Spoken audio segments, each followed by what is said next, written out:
Principal, Monsieur le député de la Pelletrie.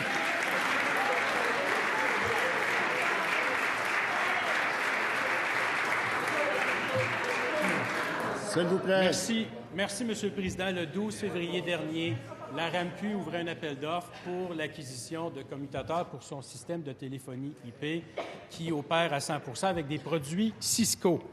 La RAMQ, dans son appel d'offres, inclut des frais de transition directs et indirects d'environ 300 000 $ pour tout autre fournisseur que Cisco. Donc, une entreprise qui voudrait soumissionner et qui n'a pas comme fournisseur Cisco voit son appel d'offres augmenter arbitrairement de 300 000 $. Allô, la concurrence. Pourtant, la politique de gestion du processus d'appel d'offres stipule, Monsieur le Président, et je cite, « prendre toutes les mesures nécessaires pour prévenir toute situation susceptible de compromettre l'impartialité et l'objectivité du processus d'appel d'offres. » Est-ce que le président du Conseil du Trésor considère que l'appel d'offres de la RAMQ respecte sa politique?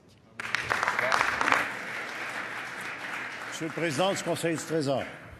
Eh bien, Monsieur le Président, je suis tout à fait heureux de voir que mon collègue de la deuxième opposition ici a changé de sujet un peu puis a cessé de réclamer à corps et à cri une enquête sur les contrats informatiques, compte tenu du fait...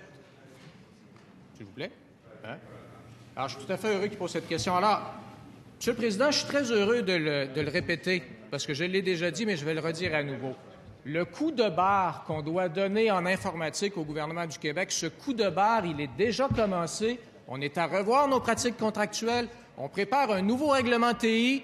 On est en consultation avec l'industrie. Vous savez quoi, ce que nous dit l'industrie?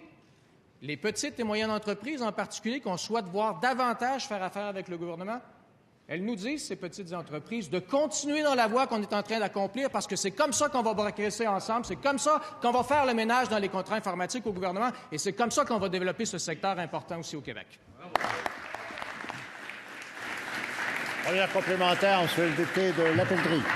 Monsieur le Président, cet appel d'offres s'est fermé le 3 mars dernier. À la lecture de plusieurs contrats de même nature sur le même sujet qui n'incluaient aucun frais de transition, il est clair que cet appel d'offres-là a été truqué pour favoriser un fournisseur en contravention avec la politique qu'a mise de l'avant le gouvernement libéral en 2009 et dont le président du Conseil du Trésor est responsable. Est-ce que, oui ou non, il va s'assurer que la RAMQ respecte sa politique d'appel d'offres? Monsieur le président du Conseil du Trésor. Monsieur le Président, la semaine dernière, l'UPAC a arrêté un certain nombre de personnes en lien avec des contrats informatiques au gouvernement. La première chose que j'ai fait, c'est de 1, demander à l'AMF de vérifier l'attestation des entreprises en question. 2, demander à l'ensemble des ministères et aux organismes de vérifier si les prévenus avaient été impliqués dans des contrats. Et toute cette information-là a été transmise à l'UPAC, Monsieur le Président. Alors maintenant, s'il y a quelqu'un qui connaît des contrats truqués, je m'attends du député de la Pelletrie à ce qu'il fasse son devoir de citoyen et qu'il appelle l'UPAC. Monsieur le député de la Pelletrie.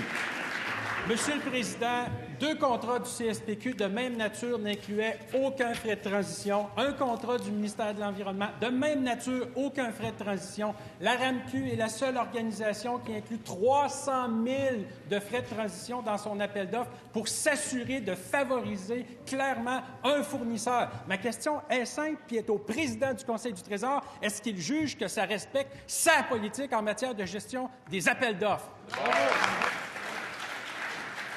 Monsieur le président du Conseil du Trésor. Je vais rappeler au député de la Pelletrie qui a qualifié des contrats de truqués d'appeler l'UPAC, de faire à l'instar de ce que j'ai fait la semaine dernière. J'ai demandé à ce que la lumière soit faite sur les personnes qui avaient été impliquées dans les contrats. Cette information a été transmise. Le coup de barre qui doit être donné en informatique, il est en cours et je demande au député de la Pelletrie d'être avec nous dans ce coup de barre qu'on doit donner. C'est un sujet qui le préoccupe, bien entendu. On le fait pour l'ensemble des Québécois, Monsieur le Président.